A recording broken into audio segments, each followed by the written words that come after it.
Hello and welcome to this new episode of Bootstrapping Your Dreams Show. I'm your host Manoj Agarwal, and today we'll be talking with Nadia Hansen. So Nadia is the Chief Information Officer for Clark County in Las Vegas, Nevada.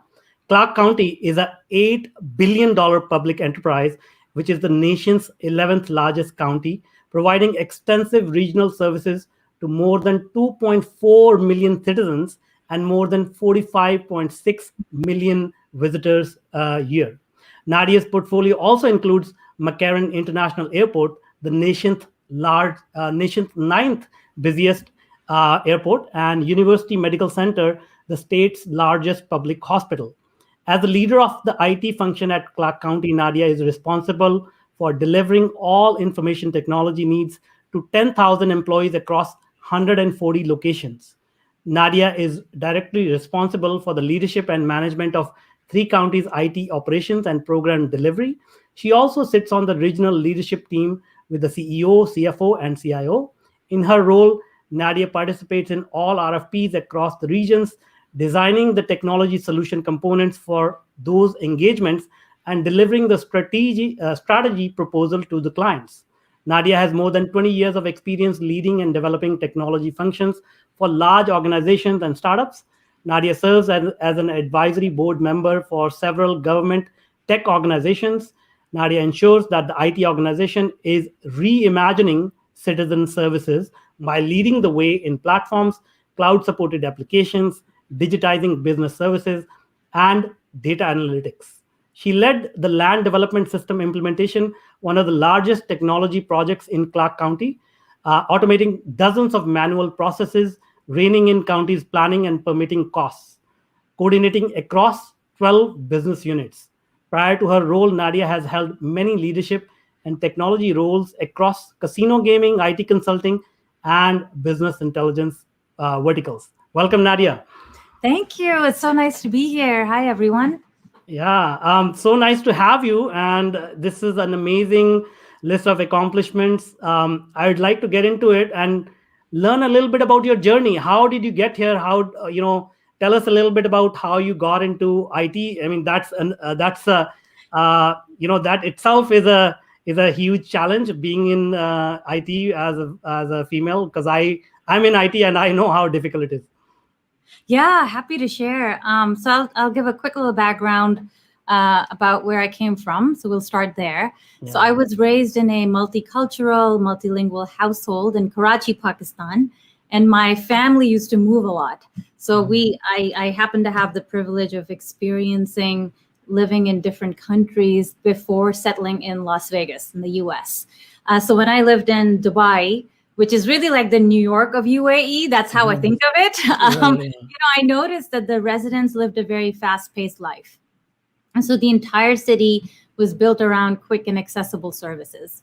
And then I lived there for a little bit. And before then, I moved to London. And then the reliability of the buses and the underground tubes was impeccable. So there was all these places that really helped shape who I am today. And it was funny because when I moved to Las Vegas, I went to the DMV for my state ID card. And I was like, oh my gosh, this is a long process. Like, what can we do about this? So it's really how I got interested into government services. It's really by seeing how governments operate in all these different countries and how much government is part of our daily lives. Yeah, that's for sure. So really at that point, I mean, I recognized that I wanted to be in a role where I could make the greatest impact on the largest number of people. And that's what drew me to public service and using tech for good. So coming back to a little bit like why and how. So, I consider myself as an accidental CIO. My background is actually in arts. So I was an art major. I was working towards, getting a textile design degree. And then I moved here to Las Vegas and I realized I'm going to die hungry. Like there's no way, there's no way that an artist can make any kind of money, and so it's kind of funny because I pivoted towards computer science more from this is maybe the future. This is where we need to be. And I kind of did my degree from the University of Nevada, Las Vegas in computer science. So it's funny because I'd never planned to be where I am at today. I think it was just a series of situations, circumstances, kind of learning along the way of what I like, what I don't like, where I want to be, which kind of led me to where I am today. That's amazing. So one thing that jumps out at me is, like, as you said, like, you lived in different parts of the world, you experienced different ways of doing things and different cultures. How did that help? Did that help sort of open up your mind as compared to a lot of people who may not have had that sort of colorful experience of humanity across the world? No, absolutely. I feel that traveling, I think if there's any advice that we take out of this, the entire thing is travel is super important.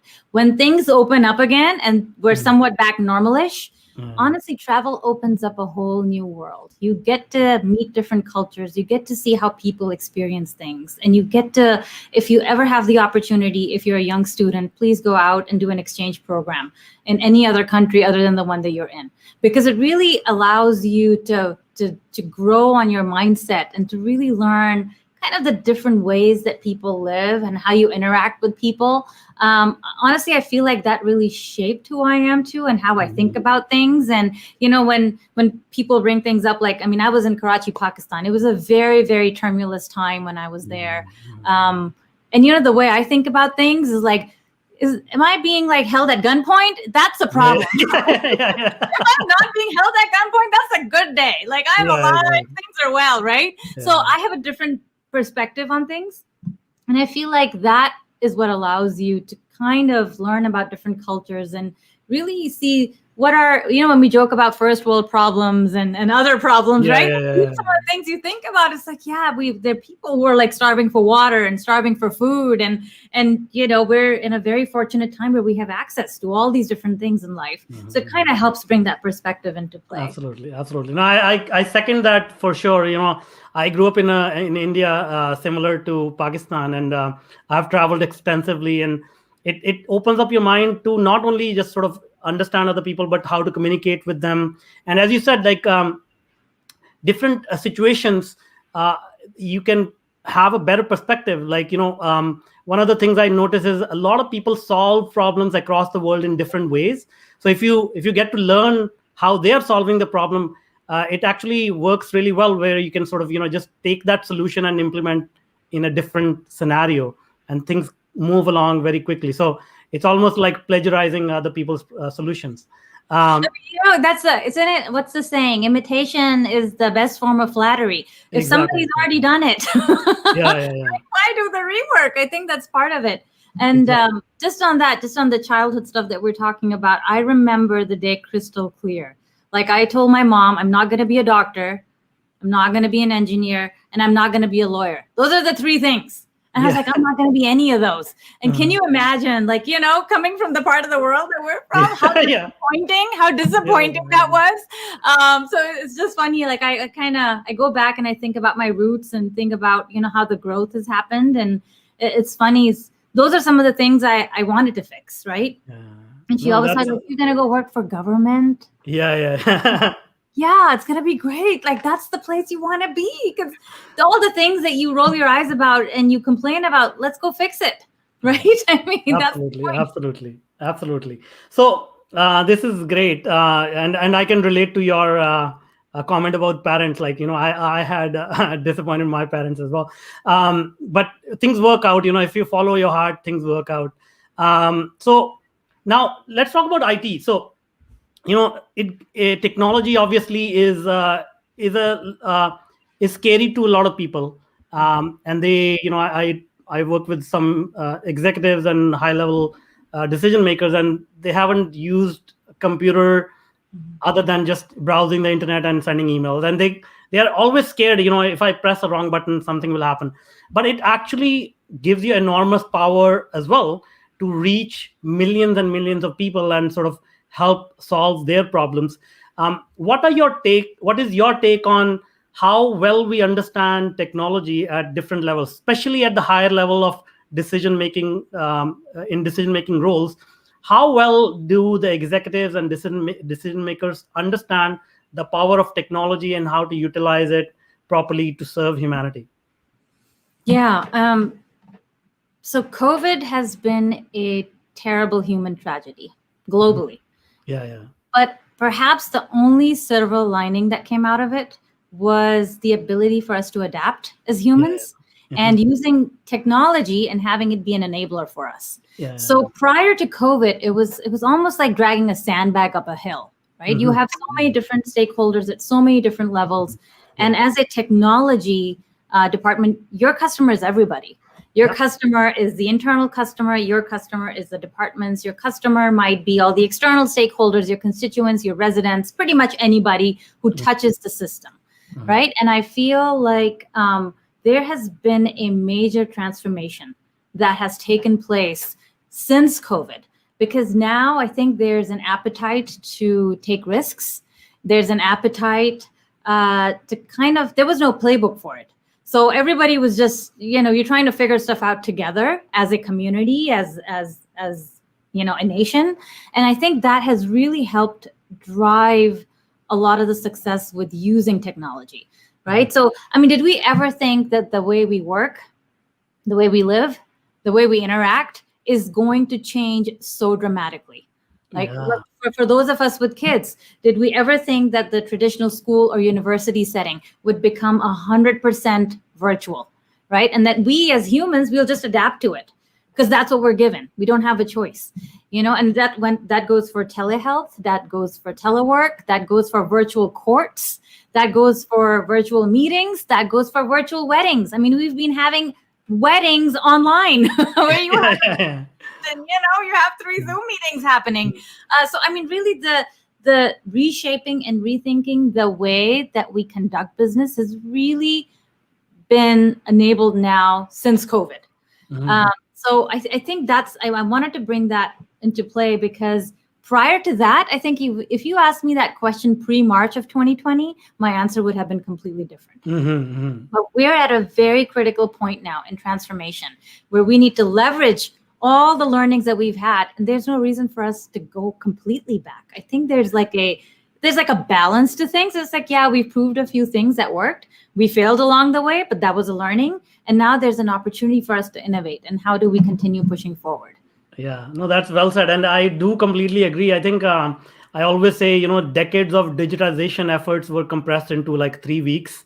And we were all forced to, challenge our beliefs. But here is a flip side of what I see as well. When I used to sit in the boardrooms and talk about these high-level IT strategies, we used to get a lot of pushback about privacy, security, and we used to get this pushback from people who not necessarily knew what they were objecting to.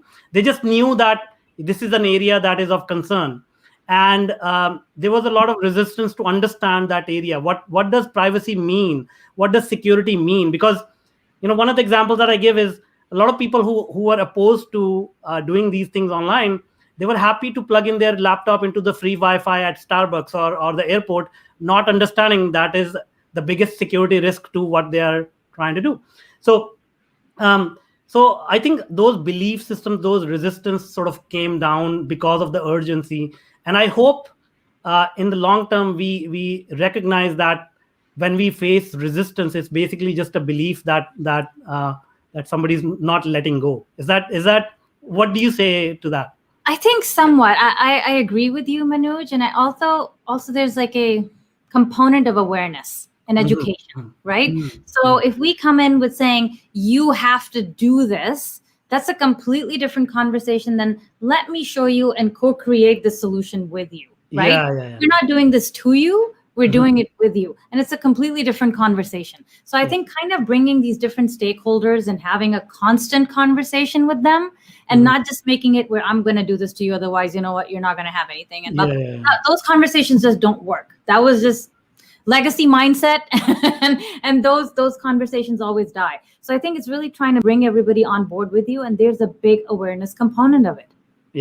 How do you educate people? I think there's an education perspective, which we're really trying to help here at a county level too, by launching like a cybersecurity program, just saying, here's the things that you don't need to know this at work, but even at home, when you access your banking system, there's some of the things you need to be aware of, right? So kind of bring it back to everyday life that you're using to bring that kind of and help resonate it with people. Yeah, no, this is great. I do agree, and I hope this openness and this sort of just awareness about these issues, it continues to stay on top of mind for our decision makers.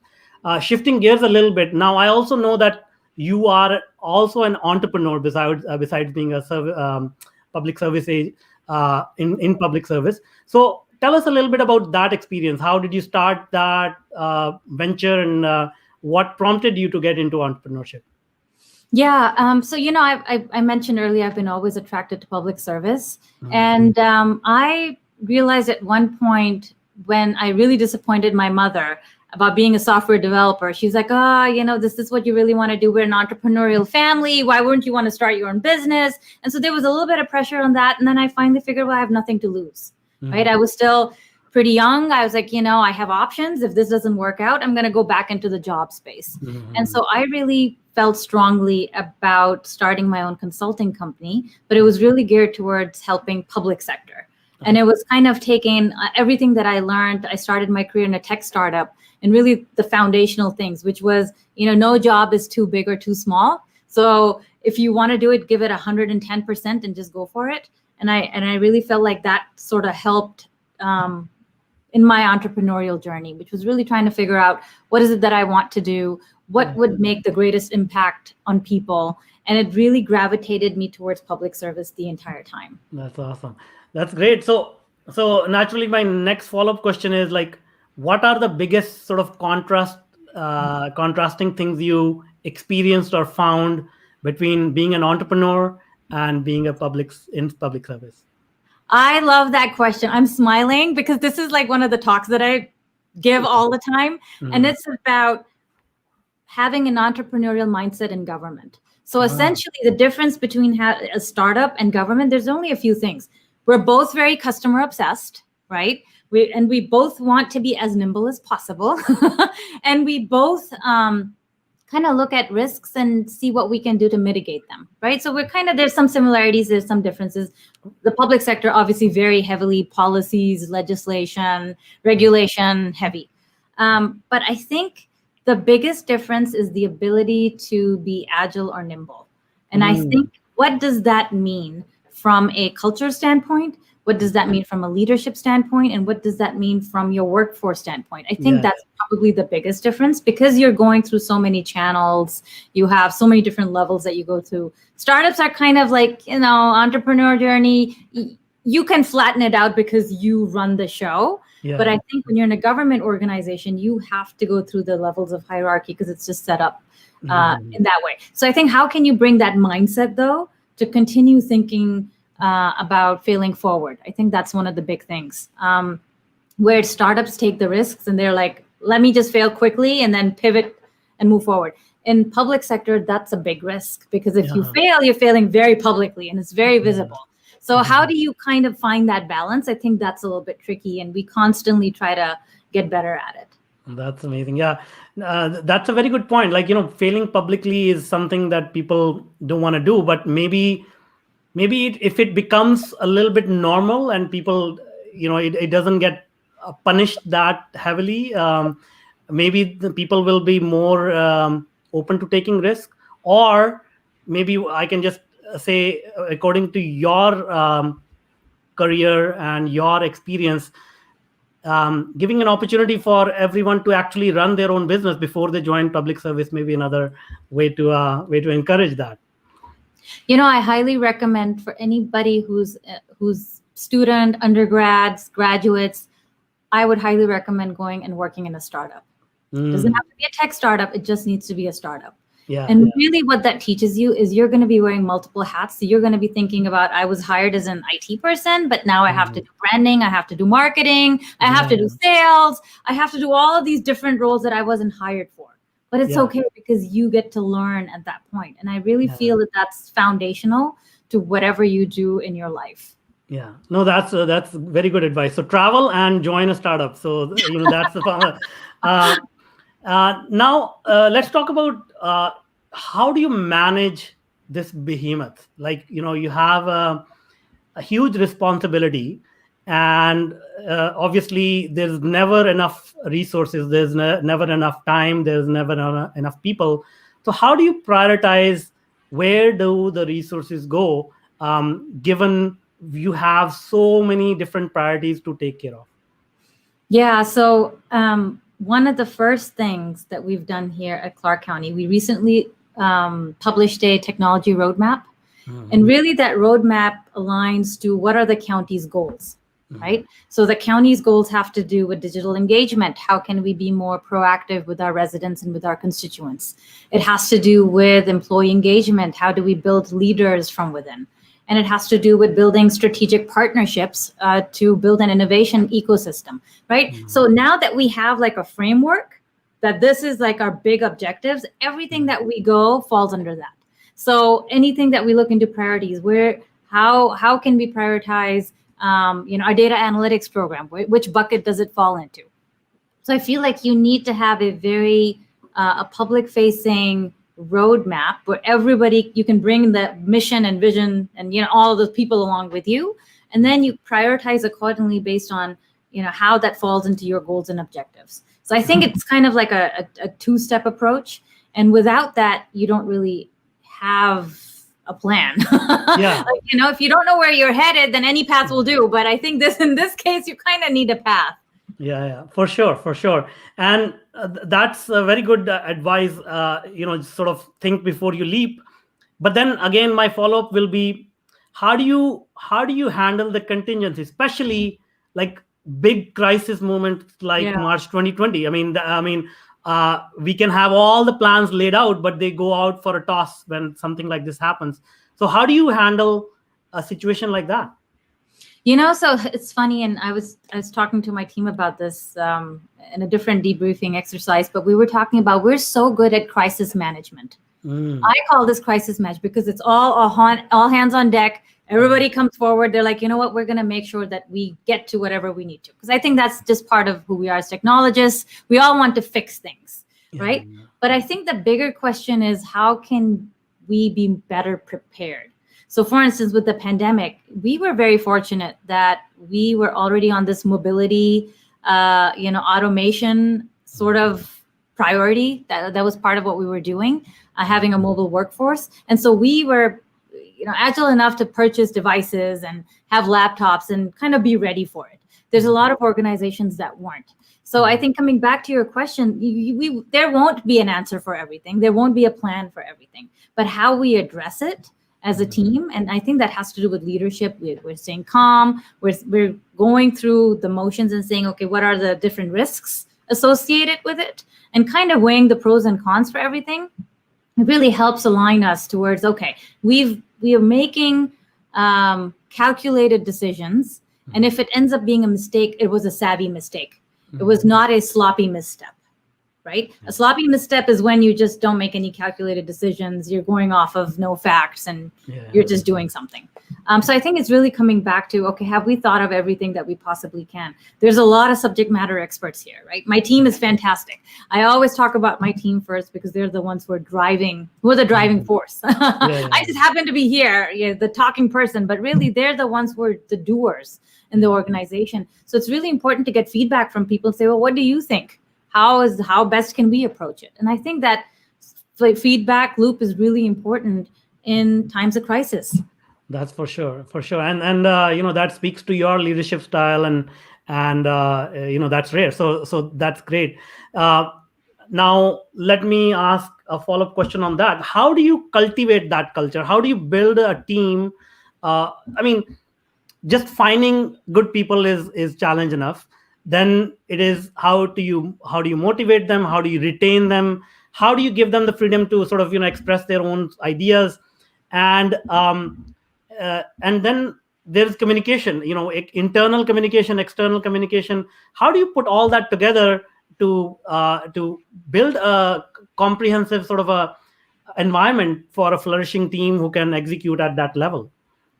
Yeah, so this is definitely work in progress. I will say it's an evolution, right? It takes years and years and years, especially in a governmental entity that's like, hundreds of years old. It's kind of trying to steer the Titanic, and you can't just do it in a day, and it's not overnight. But I'm a firm believer that starts at the top.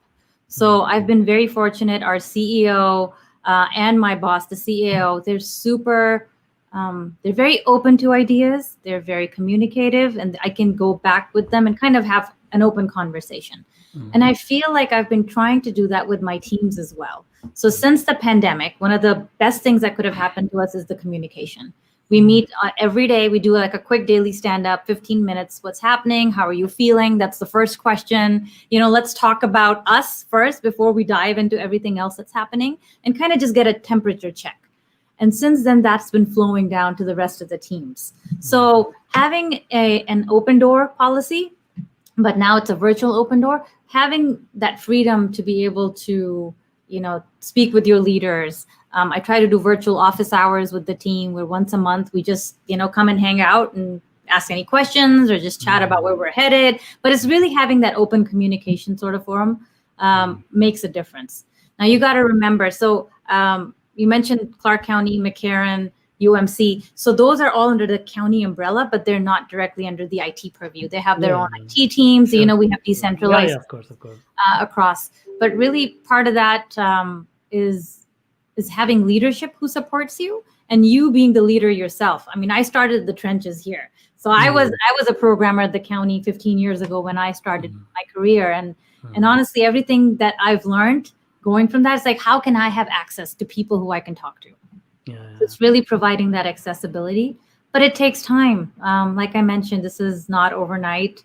There's a lot of different past leaders, who have improved as they went on. So it's just kind of taking it one step at a time and really asking the people, what is it that they need to be recognized, to feel good, to feel like they've communicated in a very sort of strict, regulated environment. That's great. That's awesome. Now, one question I always ask is, we are going through, or we have gone through a huge sort of public health crisis as a species. It's not over yet, and I believe there will be some fallout coming out of this even after everything is over, at least economically. So, what are in your view? You also mentioned that you have changed to virtual work environment and whatnot, and being in one of the busiest cities in the world, what are some of the long-term changes you can foresee that will happen, whether it comes to how we work, how we collaborate, how we communicate? What are some of your views around that? Yeah, I'm actually very excited about the future of Clark County. One has to do with we're the 11th largest county, and I think hopefully we're going to be moving more towards the top 10. And the reason being, we have no state income tax. So a lot of the people in bordering states like California, Utah, Arizona, they're all kind of rethinking, okay, I'm not happy with where I'm at. Can I live somewhere else and still work from the work from anywhere environment? So we're seeing a lot of influx from people coming into Nevada, which is actually very exciting. It's great for economic development, and that really helps with the tech ecosystem that we're trying to put together. So that's one. And two, one of the biggest things that I think that has come out of COVID from a technology standpoint is, how do people access us? So they go to our website. And on our website, we have over 100 online services. How can we make those services easier and more intuitive? Where we don't have to ask you 100 times for your login because you're going into 100 different portals. Let's just try to streamline that and maybe have some single sign-on or like a digital identity that you can come to. So we're really moving more towards those forward-thinking, making it easier for our residents to be able to access services, and kind of thinking more along what a user-centric design looks like in everything that we do. I think it's really come to the forefront of where the gaps are and how can we better improve it. That's great. And so what about some of the additional services, like, things like touchless payment systems? I mean, do you see that? This is just an example that is coming to me right now, but what are some of the other things that we can foresee that technology will be able to help us sort of tackle or help improve our lives in some ways? I see a lot more autonomous cars happening. So I don't know if you know, but Nevada was the first state in the nation to approve a law that authorized self-driving cars. Oh, and wow. Nevada was also the first state that allowed the testing of autonomous cars on public roads. So we're going to see a lot more of that. I think the Boring Company has a huge investment here to kind of build a tunnel to help, cart visitors who are coming in from one place to another. So that's more along the climate sustainability sort of goals that we've got. So there's really going to be a big push towards the contactless, like you mentioned, more towards the climate side of things. Internally here, we're trying to go paperless. We've implemented electronic signatures. I haven't seen paper. I haven't signed paper in the last 8 months, which has been fantastic. So we went completely paperless there. I mean, there's just so many good things that are happening. And I think there's a forward momentum towards technology that we just haven't seen before. So this is probably like the best time for us to leverage it. That's awesome. That's great. And so one of the last questions I want to ask is, once again, I see there's a gap when it comes to women entrepreneurship and women in IT. Listeners who are females, like, what will you say to them? What is the message you can give to them to jump into entrepreneurship and startups and IT and help us take this forward? I want everybody who's listening, including females who are listening to this. This is very important. There's a speech that was written by Martin Luther King, and he spoke to a group of students in 1967.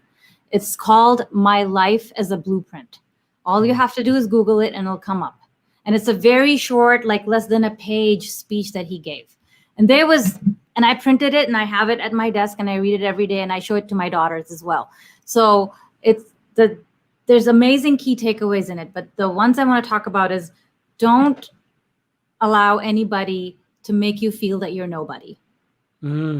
Always feel that you count, and always feel that you have worth, and always feel that your life has ultimate significance. I think that was part of the key message of Martin Luther King's speech, and I think of it every day. And I think if you have that mindset, we're like, I can do this. Don't be afraid to take risks. Just jump in it and find out.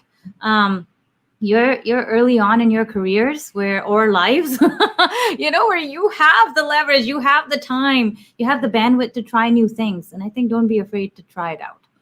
That's very well said. Good thoughts. Thank you so much. Now, before I let you go, can you tell us if people want to connect with you, they want to reach out, how can they do that? I do not have any social media except for LinkedIn. So please feel free to connect with me on LinkedIn. Shoot me a note. I do respond. It takes me a little while, but I definitely will respond back. And awesome. I would love to see if this was useful. Hopefully people enjoyed it. Awesome. We'll put that link in the show notes so that people can reach out easily. Awesome. Thank you so much. I appreciate you having me today. No, thank you so much. It was a lovely conversation. Thank you. Thank you. Thanks.